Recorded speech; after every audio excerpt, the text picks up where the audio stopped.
క్రైస్తవ మతం విదేశీ మతమా? క్రీస్తు భారతదేశానికి సరిపోతాడా అన్న ప్రశ్న. మతం నిజానికి ఒక అభిప్రాయం. మతం మనిషికి సంబంధించినటువంటి ఒక అభిప్రాయం. రకరకాల విషయాల్ని మనం రకరకాల దృక్కోణాల నుంచి చూస్తాం. మనం చూసే దృష్టిపథం నుంచి మన అభిప్రాయం ఏర్పడుతుంది. అలాగే భగవంతుడి గురించిన మనిషికి కలిగిన అభిప్రాయం మతం. అందుకనే తెలుగులో దాన్ని అభిమతం అని కూడా అంటుంటాం. అభిప్రాయాన్ని ఎవరి మాట వినకపోతే రెట్టమతం అని కూడా అంటాం. అంటే మన మతంలో చేరడం అన్నమాట. సో మతం అనంటే దేవుడి గురించినటువంటి మానవుని అన్వేషణలో మనిషి దేవుని గురించి వెతుకులాడి తడువులాడి కొన్ని అభిప్రాయాలకి వచ్చి చేరిన తర్వాత ఏర్పడిన ఒక వ్యవస్థ, ఒక సంప్రదాయాల ఆచార వ్యవహారాల పుట్ట అని చెప్పచ్చు. అది మతం. కాబట్టి భగవంతుడి గురించి మనిషి ఏర్పరచుకున్నటువంటి ఒక పూర్వాభిప్రాయం మతం. మతానికి దేశీయత విదేశీయత ఉంటుంది తప్పనిసరిగా. భారతీయులు ఆలోచించి దేవుడి గురించి కొన్ని అభిప్రాయాలకు వస్తే వాళ్ళు కొన్ని మతాలు ఏర్పరచుకుంటారు. అలాగే కొన్ని మతాలు ఈ దేశంలో ఏర్పడ్డాయి. కానీ మతానికి దేశీయత విదేశీయత ఉన్నట్టు దేవుడికి విదేశీయత ఉండదు.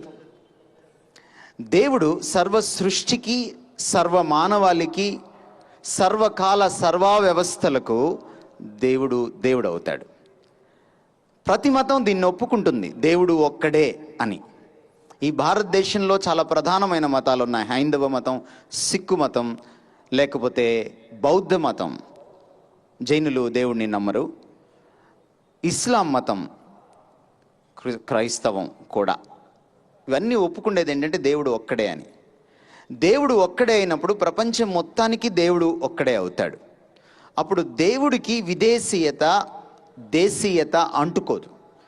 దేవుడికి తెలంగాణ ఆంధ్ర ఉండదు. దేవుడికి నీ మతం నీ దేశం నా దేశం ఉండదు. మనమేం చేశామంటే కొన్ని జాడ్యాలకు బానిసలై, రుగ్మతలకు బానిసలై దేవుడికి మతమే కాదు కులం కూడా అంటగట్టాం.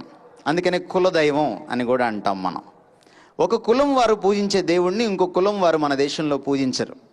కాబట్టి అటువంటి మనస్తత్వం కలిగినటువంటి మనుషులు ఒక దేవుణ్ణి పరిచయం చేస్తున్నప్పుడు ఈయన విదేశీ దేవుడు అనడం సహజం. కానీ అది వాస్తవ దూరం, అది వాస్తవానికి దగ్గరగా ఉండదు. క్రీస్తు దేవుడైతే ఆయన ప్రతి దేశానికి దేవుడే, భారతదేశానికి కూడా దేవుడే.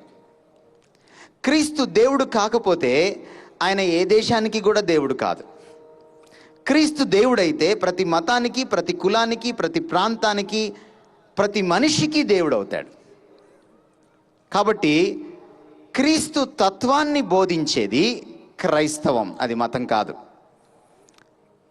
క్రైస్తవం బాహ్య సంబంధమైన ఆచార వ్యవహారాలకు సంబంధించింది కాదు. దాన్ని మత గురువులు అలా తర్వాత కాలక్రమేణా అలా చేసి పెట్టారు. కానీ క్రైస్తవం అంతర్గత పరివర్తనకు సంబంధించింది, క్రీస్తు శిష్యత్వానికి సంబంధించింది, క్రీస్తును వెంబడించి క్రీస్తును అనుకరించే జీవన శైలికి సంబంధించింది. అది గుణశీలాలకు సంబంధించింది, వ్యక్తిత్వానికి సంబంధించింది, మనస్తత్వానికి సంబంధించింది. అంతర్గత మార్పు ద్వారా బహిరంగ మార్పును తీసుకొచ్చేది క్రైస్తవం. క్రీస్తు తత్వాన్ని పుణికిపుచ్చుకోవడం క్రైస్తవం. అది మతానికి చాలా దూరంగా ఉంటుంది. కాబట్టి క్రైస్తవం విదేశీ మతం అని ముద్ర వేయడం సమంజసం కాదు. దీన్ని చరిత్ర ఒప్పుకోదు, విజ్ఞత కూడా ఒప్పుకోదు. ఇకపోతే క్రీస్తు వారి దగ్గరికి వస్తే ఆయన భారతదేశానికి సరిపోతాడా అన్న విషయాన్ని మనం ఆలోచన చేస్తే తప్పనిసరిగా సరిపోతాడు. ఏదైతే మన పూర్వీకులు ప్రశ్నలు వేసి జవాబులు లేక ఆగిపోయారో ఆ ప్రశ్నలన్నింటికి కూడా ఏకైక జవాబుగా నిలుచున్నవాడు యేసుక్రీస్తు. మన పూర్వీకులు సత్యం గురించి ప్రశ్నలు లేవనెత్తారు. యేసు నేనే సత్యమని ఎదుట నిలుచున్నాడు. మన పూర్వీకులు దేవుణ్ణి వెతుక్కోలేక గురువుల్ని వెతుక్కున్నారు. కానీ ఏ గురువు దేవుడి దగ్గరికి తీసుకెళ్ళలేకపోయారు.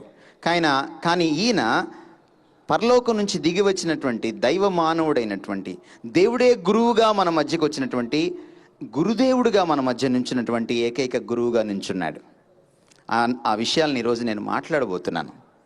భారతదేశంలో అనేకమైనటువంటి రుగ్మతలకు యేసుక్రీస్తు ఈరోజు జవాబుగా ఉన్నాడు. యేసుక్రీస్తు వారు భారతదేశానికి తప్పనిసరిగా సరిపోయేటువంటి వాడు.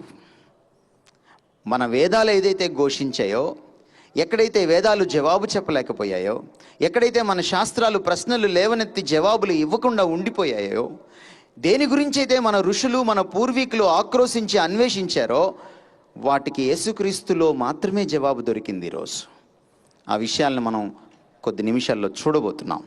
కాబట్టి యేసుక్రీస్తు ఈ దేశానికి తప్పనిసరిగా సరితూగేవాడు, సరిపోయేటువంటి దేవుడు అని మనం చెప్పుకోవచ్చు.